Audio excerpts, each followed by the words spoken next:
ये बहस शुरू होती है एनसीईआरटी से संबंधित एएनआई की एक मैसेज से, जिसमें लिखा था कि हम एनसीईआरटी की बुक में इंडिया की जगह भारत लिखने वाले हैं। पर उन्होंने ये भी मेंशन किया था कि ये अभी रिकमेंड होगा या नहीं होगा, इस बात की कोई श्योरिटी नहीं है। और ये न्यूज अक्टूबर लास्ट ईयर की थी, करीबन 8 महीने से ज्यादा हो चुके हैं।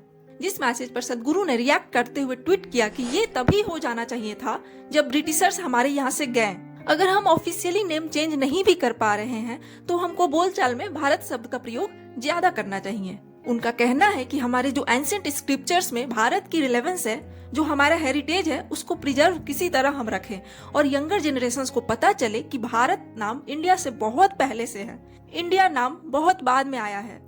लेकिन इस मुद्दे को तूल देते हुए ध्रुव राठी ने कहा कि जग्गी वासुदेव, इस टाइप का मैसेज करके आप एंटी इंडिया एजेंडा चला रहे हो और फूट डालो शासन जैसी रणनीति बना रहे हो। ये सब आप सिर्फ पॉलिटिक्स के लिए कर रहे हो, क्योंकि हमारे संविधान में तो इंडिया नाम भी मेंशन है। ध्रुव राठी, जिन्होंने पूरा संविधान पढ़ रखा है, उन्होंने शायद ये नहीं पढ़ा कि हमारे संविधान के आर्टिकल 19 में right to freedom of speech and expression भी है। किसी भी व्यक्ति को अपनी विचार रखने की पूरी आजादी है, ये हमारे संविधान में साफ साफ लिखा हुआ है। हमारे संविधान के अनुच्छेद 1 में भारत और इंडिया दोनों नाम लिखा हुआ है। तो अगर किसी ने भारत की इम्पोर्टेंस बता दिया या सपोर्ट कर दिया तो वो एंटी इंडिया एजेंडा कैसे हो गया? और एंटी इंडिया की बात कर भी कौन रहा है, जो खुद जर्मनी में बैठा हुआ है? और अब एंट्री होती है गौरव तनेजा की। गौरव तनेजा एक IITian, blogger, certified body builder, fitness enthusiast, pilot, law pursuer भी हैं। ध्रुव राठी जर्मन नेशनल है, इंजीनियरिंग की डिग्री वो भी उन्होंने जर्मनी से करी है और जर्मन गर्ल से शादी करके वहीं सेटल हो गए हैं। अपने माँ बाप के साथ इस देश में नहीं रहते हैं। गौरव तनेजा ने बहुत ही सभ्य तरीके से कहा, क्या विभिन्न विचार इंटरनेट पर लोगों के नहीं हो सकते? आप लोगों को कंट्रोल क्यों करना चाहते हो? इतने पर ही खुद को एडुकेटेड बताने वाले, पढ़े लिखे बताने वाले ध्रुव राठी बहुत ही चीप और पर्सनल कमेंट करते हैं गौरव तनेजा पर।